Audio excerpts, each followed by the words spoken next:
Ms. Dickey, if you now call the roll, please. Councilman Brian Rowland. Present. Councilman Jonathan Randall. Here. Councilman Kendrick Jones. Councilman Wendy Williams. Here. Councilman Exante Wallace. Here. Thank you, ma'am. If you'll now stand for the invocation and the Pledge of Allegiance, if you're able. And Mr. Sharp, it's a pleasure to have you with us. If you would do us the honor of leading us in a brief invocation, please. Let us bow our heads. Father God, we come before that throne of grace and mercy, giving you all the honor, the glory, and the praise. We lift you up and magnify your most holy name. We thank you for this opportunity to come together as one, united. Even if we have differences, they worked out that we exemplify you in our differences and the way that we come about to resolve them. We ask that you be with us in our thoughts. We be with those who are on their way here, those who were not able to attend, that they continue to be lifted up in prayer. We bless the leaders, the mayor, the city council members, and all others that are here, that they have the best interest of the community and the city, and respectful at all times of each other. We give you all the honor, the glory, and praise in the darling Son, Jesus' name. Amen. Amen. Now the pledge. I pledge allegiance to the flag of the United States of America and to the republic for which it stands, one nation, under God, indivisible, with liberty and justice for all.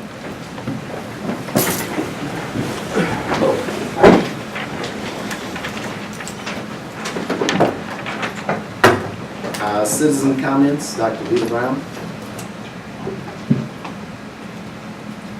Good afternoon to the mayor and members of the city council and everybody present, members of the community and otherwise. When we had our city council meeting last time, Councilman Jones gave an update report on the status of our issues with the construction going on 1098. And I noticed when he gave his report, and he's not here today, but hopefully for the record, he only mentioned one of the critical issues that the citizens who live on that street were suffering from as a result of that construction that was going on. And when he mentioned that issue, he didn't, even that one issue that he mentioned, he didn't really go into the detail that we specified when we gave him the list and the receipts. So what I am requesting is that either him or Councilman Wallace, who was involved in that issue, get back with us, review the list of critical issues that we brought up, that the citizens on 1098 who live on that street and work on that street all day were suffering from as a result of that construction. Go over that again with us, get back with whoever he talked with, and give us a full report on the response, and give us some options on how we can follow up with it. That's very important. We have older people on that street that suffer with respiratory disease, who have had to pay people to come in and clean up dust from that project, and I'm asking that City Council follow up on that, just like you're following up on this apartment project so vigorously. I ask that you do that for us also. Thank you.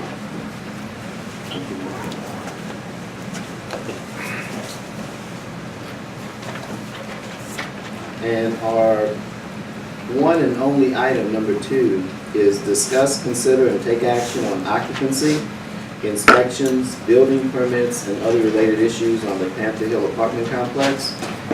And we received, myself and all the councilmen, we received a document which may give us something to start working from Councilman Wallace. So if you could share with us what those major points were, that way we can focus on them and address them as best we can to get started. Yes, sir. So first, I just want to say everything that I'm going to talk about, I'm talking from a factual standpoint and documented standpoint, because I don't want this meeting to have a bunch of opinions or personal, viewpoints. Everything just straightforward. So first one is in highlighting Assistant Fire Chief Bordeaux. So the question is, what is Chief Bordeaux's role in the city? And the reason why I say that was because in January 17, 2016, there was a resolution that Chief Bordeaux become the interim fire inspector, but that resolution was on a month-to-month basis for a year, meaning that on January 17, 2017, that interim position will be up. And so that was under Mayor or ex-Mayor Frank Jackson. So right now that interim fire position will be up. So, but even though that position was up, you know, he was still acting in a role as a fire inspector, checking out a couple of different things. Well, he had a couple questions for Panther Hills about the sprinkler system, but the representative of the Panther Hills told him, we'll check it out. He asked to look at the drawings, and they said that they were going to just go for it and then we can inspect it after. He said okay. Well, Mayor Allen sent him an email saying to cease and desist because he is not acting in the role of a fire inspector because it's not in the ordinances, it's not in our city charter. And he told him to cease and desist, so Chief Bordeaux pulled off and he wasn't abiding by those roles anymore as fire inspector. Well, time came whenever they needed to move students in, and so our fire inspector for Bureau Veritas, Herschel Lee, he went on vacation, and so we needed a fire inspector, of course, to check it out so it can be ready in time. So Mayor Allen sent him a message saying that he is a fire inspector once again for $200 per appointment, even though earlier they said that there wasn't a fire inspector in the city charter or in the ordinance. And I know at Mayor Allen that there's an ordinance that says that you can temporarily hire someone for 30 days if they're a city employee. Well, technically, Chief Bordeaux's role is not a city employee, so the goal is to find what is Chief Bordeaux's role for the rest of this rest of this project and for future projects going forward. Done on that issue? Yeah, that was for. Okay, then let me get you caught up. Since that time, as you said, Chief Bordeaux and I have talked a few times and we've met, and he actually had submitted a proposed contract as an independent contractor, and that was something that came from former council suggestion, and current acting council Attorney Hayes is finalizing that agreement as we speak. So his role is fire inspector as what he submitted to me, at least on that project. So yes. So because it's not in the city charter or the ordinance, do we need to make a resolution once again to make him interim fire inspector? That's what Attorney Hayes is working on. Okay, that resolution. Yes. Okay, so he will be so we can vote on as city council for him to be fire inspector going forward. And we were just waiting on her to finish the document, yes. Okay, great. So the next question is, and this is from our knowledge, was that 2 Fridays ago, Building 9 and Building 12 of the Panther Hills project was under a temporary CO for 14 days. Is that correct? The temporary CO after all inspections were passed, yes. Okay, so that yesterday was the 14th day. So has the building been primed for a final inspection? I said temporary CO, I didn't say 14 days, that was your words.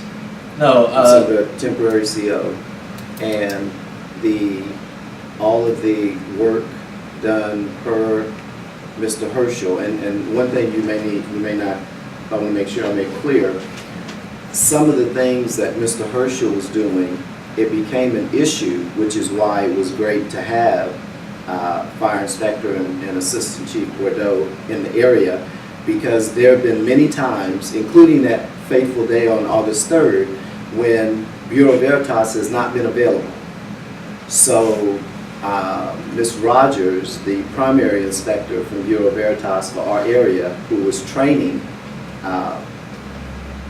Chris Habrack, I believe is the last name, but Chris, she made me aware at a meeting on May 3rd, I believe it was, Chief Bordeaux, when all of us met over at Carmel, that there were things that Bureau Veritas was doing that Chief was qualified and licensed to do. So with those licenses and with his local availability, so that the project would not, it kept getting held up per an inspection for the go to the next phase. So for the things that Chief Bordeaux, Fire Inspector Bordeaux, is qualified and licensed to do, we've been utilizing his expertise. That's why when he was there on Friday, August 3rd, most of the day, but when the Bureau Veritas Fire Inspector, Mr. Herschel, had to leave, the only thing he left with was a small list that he left with Councilwoman Williams, as well as Chief was aware of things that, even in the email that he submitted to you, were completable in a matter of hours, if not a couple of days.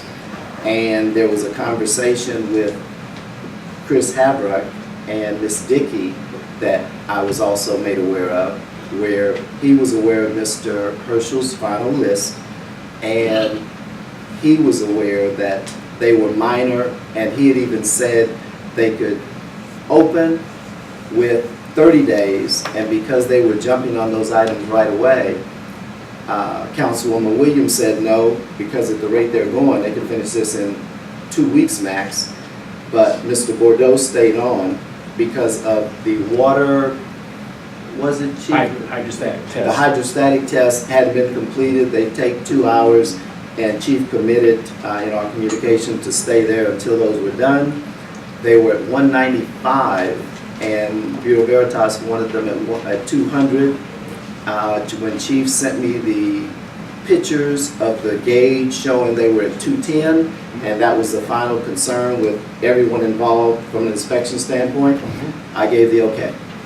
Okay, so my comment from the 14 days, that was because of a message that was sent around that said the temporary certificate of occupancy was 14 days, but out of pure curiosity, anytime a certificate of occupancy was permanent temporary, it's typically documented. The temporary CO that was put for Panther Hill, does it say the number of days, or did you just put on, is it just on there that there's, any time? It was just stated that it was issued. I don't believe it had a time frame. You recall a time frame, Ms. Dickey? It was just I issued. recall a time frame for, I'm pulling that right now. They have 14 days to complete the list of minor repairs on the attached list. And so, I was saying. Not 14 days to cancel occupancy, 14 days to complete repairs. Yeah, so I say that because 14 days ended yesterday. And those things were completed, I think, about 10 days ago, if not August 3rd. They were completed like by August 5th or 6th. Like I said, they had people following the inspector, and because they were minor, something needed batteries or things like that, they were being taken care of, but the listing is done, long since done. So who signed off on the final inspection? You're saying that it's good to go. Because I know Christopher Haber, he's on the building side. Herschel Lee is on the fire side, and Bordeaux's on the fire side. So, there would be expectation that Christopher Haber said yes on the building side, and either Herschel Lee or, Chief Bordeaux, whoever is in the acting role, even though, he can't technically be fire inspector, so it would more so be Herschel Lee, who signed off on the final inspection. Each one approved their finals. Matter of fact, as recent as the day before yesterday, 2 additional buildings were done. Chris Haber gave his okay for move-in. Fire Inspector Bordeaux gave their okay for move-in. And Chris still hadn't sent the paperwork, but he gave the verbal okay. So the initial stuff is you won't necessarily find in writing, because you have to keep in mind, these facilities are being inspected all along the way. So by the time you get to the final, once the electrical was in, which was the last phase of those building 5 and whatever the one is right there at the entrance before it, the inspections are ongoing. I mean, they don't just start. So I'm asking from Just based off the conversation, so there's no like written documentation of the inspections actually being completed and approved? Chris is sending his. no. On those 2 buildings, no. We have those on chief. On the fire side, the sprinklers, the safety issues, yes. But Chris is sending his. And so the reason why I bring up Herschel Lee was because I emailed him saying that the Panther Hills meet your expectations for you to recommend a temporary certificate of occupancy to the city on that Friday. He said the building did not meet my expectations for occupancy at the time of my inspection. And from my knowledge, he hasn't been back there since And that inspection. And the major thing that he had was the hydrostatic test that he had to leave on. And Fire Inspector Bordeaux has those replicable licenses. So he approved that. He's right, at 4 p.m. on August 3rd, when he had to leave, that was not in place. At about 5:30 something, not only was it in place, but the pressure was over 210, which supersedes even Bureau Veritas's 200. So that was issued by Also, Fire Inspector. what I sent to council, there was inspection reports from Herschel Lee. On the building final, it says failed. And so I was wondering if, if everything was good, was there another inspection report that said passed? If you look at that same item, there are about 13 different things. All of them say pass. All of them are signed off on by Ms. Rogers, who is Chris's supervisor and trainer. So why and what that is there, I liken it to the same thing at 4 p.m. It didn't fit Mr. Herschel's definition because there was something that needed to be done and passed, and it passed since that time. And then this is also Christopher Haber saying that the building final failed. And everything above that same document, Yeah, it says passed. all of them, Yeah, but then the last thing says failed. okay? so Did he tell you why? Yeah, he said that there was a mechanical issue. He didn't get the details, but we asked him to be here, but he said he called the corporate office and said that he'll only be here if the city asked him to be here. So I sent that to Miss Leah Hayes, and I'm assuming that she didn't reach out to him. Now I know Mr. Olson reached out to him, but he didn't answer as well. But I'm just saying from the last, because if we're on a temporary CEO and you're saying everything's good to go, there should be some type of documentation saying that a final inspection is passed. And right now there is no You documentation. mentioned mechanical. On this document dated 8/10, Inspector Chris Haber, it says mechanical passed, right under electricals, the last item. Yeah, and I got one on 810 as well. It says the building final failed. Well, this one has more complete, it has more items on it. You may want to look at this one, because it passes that one. It's in the same email. It's the same. It's two attachments.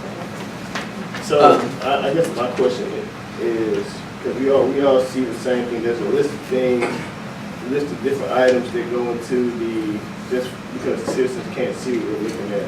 So there's a thing that, there are different, I guess, subsets. There are different little subsets on this thing. It says electrical underground side pass, electrical final pass, mechanical final pass, gas final pass, plumbing final pass, customer service inspection letter pass, but then it says the building final failed. So there was something within, and Mr. Hager's not here to actually give us the explanation about why, but overall, after he did these inspections, he deemed that the building in its entirety failed. So, being that he sent this letter with all of these passing and probably the most important one saying it failed, did he send another one saying that everything passed? Some of his, and again, you have to understand the sequence of events, because you can't look at this in a vacuum. At 4 p.m. on August 3rd, it would have failed per Bureau Veritas's last visit. But someone who's also qualified to finish what made it fail at 4 p.m., passed it and documented that at 5:30 on August 3rd. Now, Chris Haber was out there day before yesterday. He passed 2 buildings, gave the developer the okay to move people in, and there's still not a document in front of you, but between Chris Haber's and Fire Inspector Bordeaux, we got Fire Inspector Bordeaux's who finished up after Chris Haber. Yes, Ms. Dickey? May I go through a statement for the day? Sure. Okay. So, and I've got exact times and phone messages from Chris Haber. Okay?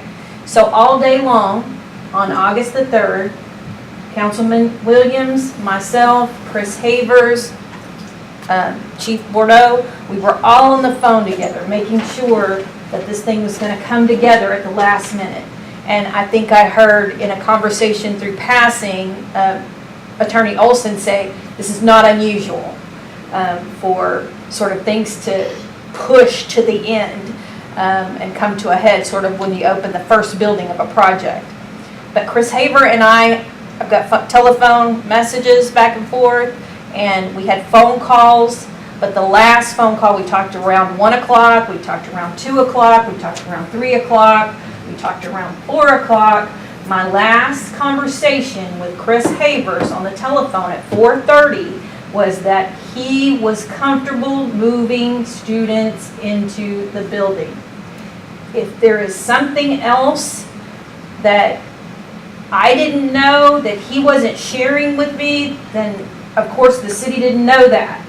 But I spoke with him directly. I know that Chief Bordeaux spoke with him directly. Ms. Williams spoke with him directly. We all got that cleared in conversation before we ever issued this statement. And I think it's appropriate if you would, Councilwoman Williams, because you were Mayor Pro Tem, because I was out of the city, to share and pick up. Chief Bordeaux called me and told me that they were going to be there around between 2 and 2:30. And so I arrived at the apartment complex at 2:30. Mr. Herschel and Mr. Bordeaux was there. And my exact words to Mr. Herschel and Mr. Bordeaux, you guys are the expert, you tell me when we finish this walkthrough. So we walked through both buildings on all 3 floors. As Mr. Herschel was finding the deficiencies, he was writing them down, he was telling them to their contractor, and she was sending somebody on the spot to correct them. Every time he wrote down something, I also asked him to text me what those small things were. And he did just that. When I left the building, it was about 4:30, between 4:20 and 4:30. By the time I got to the parking lot, Chris called me and said, hey, my man just finished doing the inspection. He said everything is good except for some little small things. He said, hey, let's give them 30 days to correct it. I said, no, we're only going to give them 2 weeks. That's it, to get all these things corrected. He said, okay. I said, well, what is your opinion? He said, oh, everything's fine. These things are small. You can go ahead and give them the OC. That was my last conversation with Chris at 4:30 that day. And he called me. I didn't call him. He called me when I left the second building that I inspected with Mr. Herschel. And when I got ready to leave, the water pressure was the only concern. And he said the water pressure was at 195. He said, no, it needed to be at 200. And when I left, about 5:30, 5:45, Chief Bordeaux called me and let me know that the water pressure was up to the 200. And there's a statement that Councilman Wallace mentioned that I want to read for the benefit of the record and the audience. And this is from Herschel Lee, Veritas USA. And it's directed to Councilman Wallace. It says, thank you for your questions. My response to your questions will apply only to buildings 9 and 12 of the student housing project. Question 1, the buildings did not meet my expectation for occupancy at the time of my inspection, which ended at 4 p.m. Question 2, this is his response to Councilman Wallace, question 2. I provided a list of items to NC, who's the developer administrator over there, before I left. I also sent the list by text to a lady council person at her request. I will text the list to your phone number. Many of the items could be repaired in a few hours. Other items could take a day or so. The major item that could not be repaired quickly was the fact that the fire pump was not online, and those were the tests that Fire Inspector Bordeaux, after it got online, took care of. This is from Bureau Veritas' inspector. Minor items except that one, which we have pictures because Chief took them, when the gauge hit 210, when Bureau Veritas was requesting a minimum of 200. So this is from them, speaking from them, so this is a written record. Yes, sir. Okay, so, and I know that Chief Bordeaux was there, so did they fix did they resolve the issue with the fire pump? The main fire pump is still down. The backup fire pump is the actual fire pump that's maintaining the system. Okay. That was the one that when Mr. Lee came out, that was the one that was actually charging the system at the time. However, every time somebody would open up a hydrant or something, it would drop the pressure. And he could not stay to wait for them to build the pressure back up. And that's when I came into play to make sure that I stayed out there until that pressure built up. And like Mayor Allen and Councilwoman Williams said, not only did it meet the expectation of 200, but it went up beyond to 210. That's good. So, my thing is, and as you read, the response to the question only applied to building 9 and 12 of the student housing project. Now, as we know, 4 buildings are being occupied. That means 2 of them haven't been through an inspection. So I say all this, not to be long-winded, but right now there's a temporary CEO by Ms. Dickey, that we're going to give them more time so that we can have a final building inspection. As a council, we can make that motion, because at the end of the day, it's not about trying to tear down or stop the project, because we know that we want students to have a place to live. We know that it brings money to the city. We just want to make sure everything is in place and that documentation is there. So, from one council member to the other council members, I'll be fine with extending a temporary CEO until they can come back and have a final inspection where they have the documentation, where everything is tested through. So that way, we can be done with this and use that also to inspect the other 2 buildings in which students live.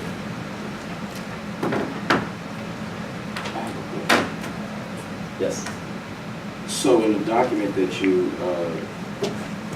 that Mr. Lee sent to Ms. Councilman Wallace that you just read, Mr. Mayor, it says that I, not the contractor's representative, vice president, and I, Chief Bordeaux, were aware of my concerns. I told them that I would not leave any paperwork that indicated that it was acceptable for me for the building to be occupied. I also told them if someone from the city told them to move in, that was between them and the city, but I was not authorizing the occupancy. This was sent on the 13th, after the 3rd. Are we saying that the 14th, though they fixed all the issues that Mr. Lee identified, and there's another document of an inspection report done by Bureau Veritas? Do we have that document? No. They fixed all those items. The minor items that Mr. Lee said could take, Mr. Herschel said could take as little as hours. And the other final tests that Mr. Herschel needed to perform was performed by our fire inspector, Chief Bordeaux, who has those same requisite licenses for that particular inspection. Right. And we do have that document, yes. So could we see that document? There's 2 things that's the issue. You came before council and said that Bureau Veritas, we had extended their scope of work and that they were our fire inspector. You fired Chief Bordeaux in a memo to a whole bunch of people saying that he was not the fire inspector and to cease and desist, and you said all these things, he wasn't qualified and all these things. And then you came back now when it's convenient, after the company you said that was going to be our fire inspector, which is Bureau Veritas, it now is going to be signed off by Chief Bordeaux because you came back and appointed him because it was convenient, because Mr. Lee said he wasn't going to sign off on it. So my question is that the document that Chief Bordeaux has that you're saying is in place of for the building final, I wasn't under the impression that Chief Bordeaux could issue this because we weren't talking about fire and water, the sprinklers. We're talking about the overall move-in, which was either by, Mr.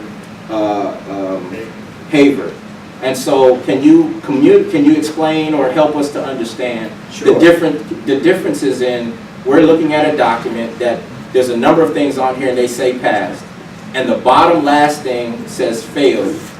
That's documented August 10th. And so we're saying, what new documents do you have for us that shows that building has been approved by all the people needed to be? And can you tell us the difference between not using Bureau Veritas for the same inspection that they failed us for, and then using Mr. Bordeaux, who's operating as our whatever he is, because we haven't ratified that, whether you did extend the offer to him or whether you did take the offer off the table when you told him to cease and desist and he wasn't qualified to do this work.